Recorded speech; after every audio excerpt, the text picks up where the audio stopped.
the days that I had my quiet time, I pray. Those days are the days that I will wet my bed. If I forget to pray and do that, I will not wet my bed. Wow. So it was a big trial for me. There's nothing we did not try to stop that thing. We will do all sort of things. They say we should urinate on on charcoal. You do many things, but it never stopped. Wow.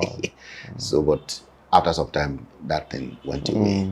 Wow. But I wet my bed for a long time. Wow. But it was later that my father now told me that they too, they had the same problem when they were young. His own junior brother too had the same problem. Well, I'm hearing this for the first time now. I'm hearing this for the first time. But they did not tell me at that time. So that now gave me some comfort. Wow. But they did not tell me at that time. But apparently we were telling the story.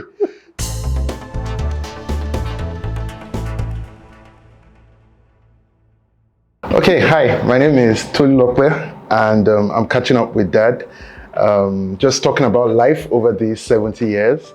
And so we're going to be doing this in like 7 chapters, so you really want to make sure you get all the chapters. But here we're going to be talking about your faith journey, and I'm really interested in just seeing where it started from and what it has been like, tracking that journey through the years. But before I get into that, I want to do something trivia in each of these chapters. So here, I'm going to be asking you one embarrassing moment you faced as a village boy when you moved to the city. Growing up as a village boy and then moving to the city, I want to know one embarrassment that you faced. Oh, well, in the city? Okay, because I was in the village for almost till, my teenage years. Okay. Like when I was coming to Ife, I was coming with another village, I was coming with another colleague, also from Kwara. Okay. And in those days, as we got to second, we saw the signboard of the University of Ife, east boundary. Okay. And we just asked the driver to please stop and drop us. So he dropped us and we carried that load, thinking that we already got to university. And then by the time we now saw, the villagers now told us, no, the university is still 6 miles ahead. Wow. So we had to be trekking until we got to the university gate. Oh, thank God the student union bus was staying there also in the gate and waiting for people who are JJCs who are sort of stranded like that. So we got taken to the campus. So that was one of the things that I know that happened. Okay. All right. So let's talk about your faith journey. You had mentioned that as a 10-year-old, there was like a vacuum that you felt that kind of propelled you towards a need of God. Can you walk me through that? Yes, as a very young, small boy, I have interest. I normally go to Sunday school, and I was also, in those days, we would get prizes, we'd do all those things, we would memorize verses, and they do exams, so we come for us, they give us these books as prizes. And then also from primary school, I was doing correspondences. I was interested in correspondence, Bible correspondence. Okay. Of course, the idea at that time, even though we were studying Bible, but the idea at that time is the certificate that will be given at the end. That was a major motivation. And of course, that also when you're in school, that your name will be called, that you have a letter. In primary school those days, when you are, they normally would call the names of people who have letters. So we want to be having letters coming from abroad. So that was the major motivation. But in it, you have to study, you have to look at the Bible to answer the questions and then send it back, and then they will mark it. And so it had profound that is, even though we are doing that, not knowing what we are doing really, but it was also having an effect. And of course, the missionaries every Sunday will go for Bible clubs in their homes as little boy. And those words we keep as we memorize, because we have little booklets with memory verses you have to memorize, and every week you recite to them. And then, so it has a profound effect, even when you want to do something You remember those Yeah. verses. Yeah. But so there was a point now came that I was sort of also feeling that there was a vacuum in my life. Fear was there, everything was there. And so in one of the meetings in the chapel, we did go college chapel, even though I was still not in college. Okay. I responded to the gospel too. But as I said at that time, anyone who is like a small boy at that time, they will just look upon as if you don't really know what you're doing.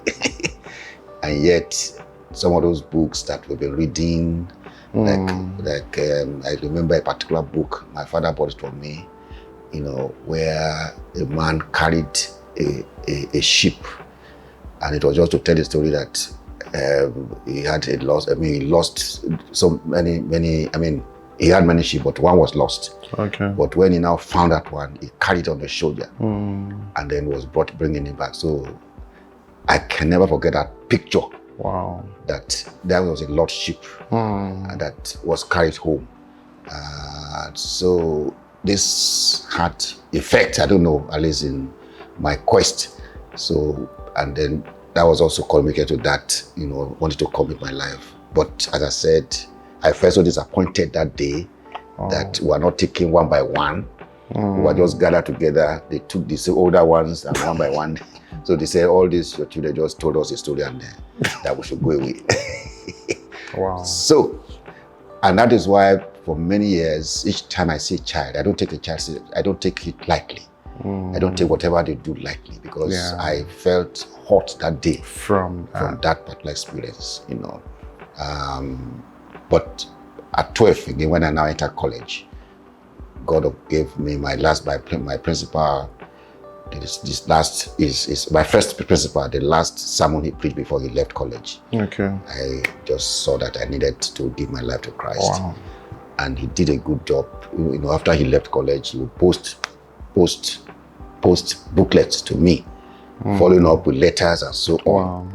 The booklet, I can never forget the booklet he gave me, Keep Thyself Pure. It's a very small booklet, but I can never forget it.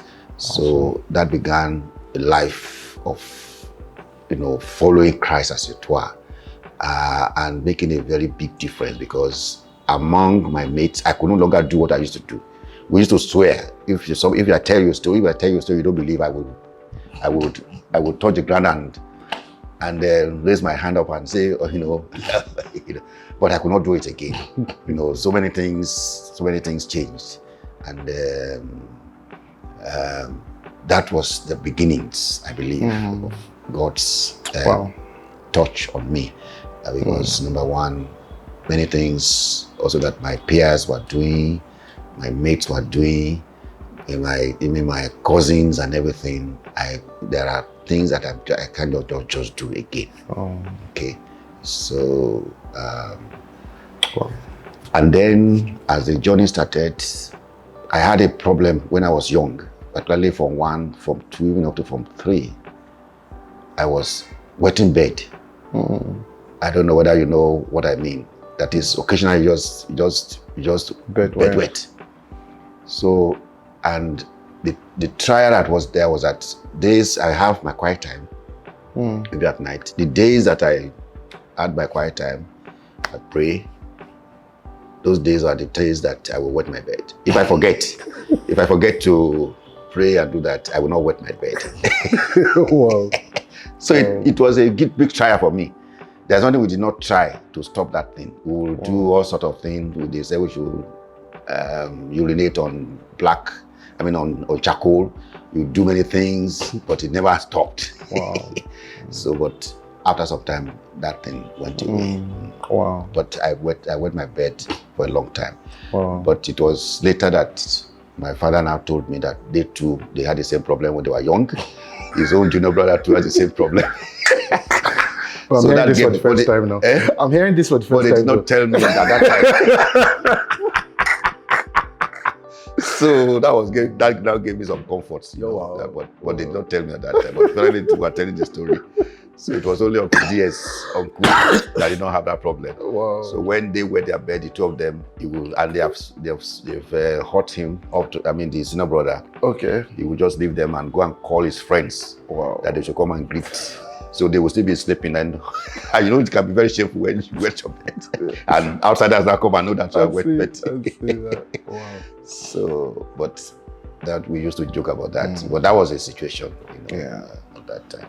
So I'm really, it's amazing that as early as like 10, 12 years old, you had at least consciously found your direction of following Jesus that early in life. But as you look at that now, so that's the best part of, over 50 years, almost 60 years. Yes. I want to ask about the consistency, like what has kept it going? Let me say that after that early years, Form 1, Form 2, Form 3, by Form 4, there was little doubt in my heart as to whether, particularly when I fall in, because also in those, after some time, we'll be falling in a lot of trouble, even in school. Because normally you are punished if you make noise. Sometimes you just catch everybody and say, so you fall in trouble here and there. And then by the time I even got to A level, we just studied a little bit about evolution. And I was saying maybe those things were not even, they're not even maybe all I'm holding to, I don't know. So my what do you call it, my consistency at that secondary school level wasn't all consistent all through. Yeah. I wouldn't say it was all consistent. Very consistent. Yes, but of course I was still, sort of nominally going and doing the ritual of quiet time and so on and so forth, but that faith wasn't as strong. But there were doubts. Yes, here and there were doubts. And that followed me to when I got to university, Okay. And it was in university that I really had to make up my mind because I now saw the world for the first time. All along I've been, it's my village. Closed up. But in the university, you now have to make a choice. Either you cannot be either or. You cannot stand on the fence. So you have to make a choice. And that was the first year that actually this what I can call the second touch. There was the April 20 revival in Ife. Wow. Which was a earth-breaking sort of revival, as it were. And, even if we're not, I wasn't even on the prayer, I wasn't on the crusade ground, but I could no longer sleep until I totally commit myself to the Lord. I said that it just have to be, I was just coming back from Nuga, but that, one has to make a choice to say that you cannot just be either or. You have to be on one, you have to know where you are. So that was where I made a sort of total commitment again to the Lord. Yeah. Oh, that's awesome. But I must say the privilege of the mission school and all that we had was a great influence on me, right from youth. That's so good. That's so good. So in terms of your faith now, especially even doing a lot of your life in like the academics, I guess intellectual environment and all of that, how much of a role does your faith play just in terms of every other thing you do outside Christian circles, leading front lines, being a person of faith in a very secular world? How have you been able to hold that light of your faith, and how much of a role has it played? Yeah, it has been a great, what we call the great anchor for me in everything that I do, as it were. The rationale for living, rationale for doing relationships also, rationale for life and for living, and also many times, of course, trying to seek purpose. What is the purpose for life? So that has been a major thing. And many years ago, particularly in the early days, sort of God told me that I would be working among young people. And I did not understand that fully. Because of course, right from even when I gave my life in Titcombe, I started to be a Sunday school teacher, right from 3. Wow. We will be prepared by the teachers, by the missionaries, and then we'll go to villages to gather children and teach them in Sunday school. And that was, so every week we'll meet on Thursdays, and then on Sunday we'll go out to villages, surrounding villages in the Bay, and to gather children and teach them. Okay, so in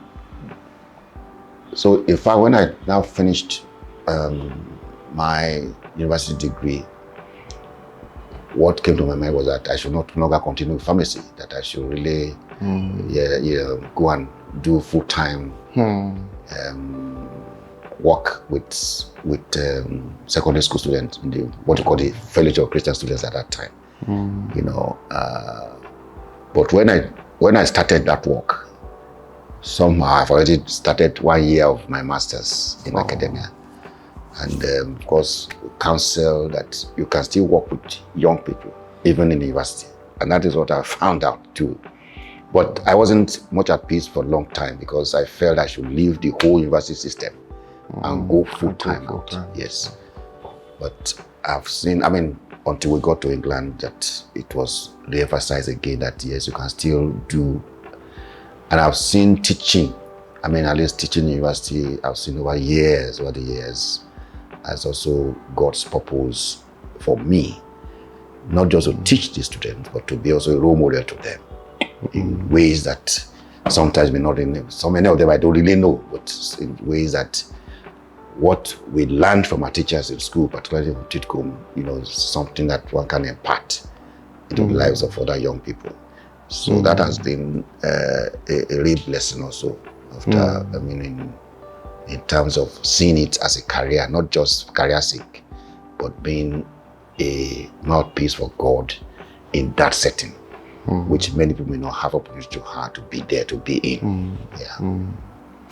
That's great. One last question I would ask you, in terms of just the on-the-go daily disciplines of holding your faith.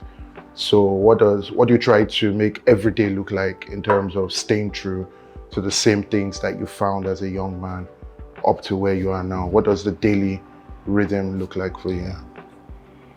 The importance I see in this is that the walk with God is a daily thing, and one cannot take it for granted. One cannot, say, okay, I was there 10 years ago, 20 years ago. Even when we don't think it's very convenient, or we don't even feel we're getting anything from the Lord, because there are sometimes it's dry when you try to take the quiet time. So that quiet time. I won't want to call it syndrome, but that quiet time sort of attitude, the time with God, I think I found it to be very, very important. Not just that, but time with God in this world, time, set apart, and of course that daily routine of seeking His face, and trying to see what He wants for you that day, that just fellowship with God. I find it very, very critical, at least in moving with the Lord. No matter how sometimes you feel that you don't think it's making the impact that you want on your life, it is still important to keep going and keep it on. So that has been one of the things that I believe has been, and each time one looks back to what God has done, what God has, at least even you look back at your journal and see what God has done and is doing, then He gives one encouragement to go on. And times of discovery, encouragement too, you can come to the Lord even in that time, because there'll be times of ups and downs. But there's an anchor, there's a place you can always come to meet with the Lord, in His Word. Yeah. Right. Thank you for sharing. To catch up more on this. Thank you so much. Thank you.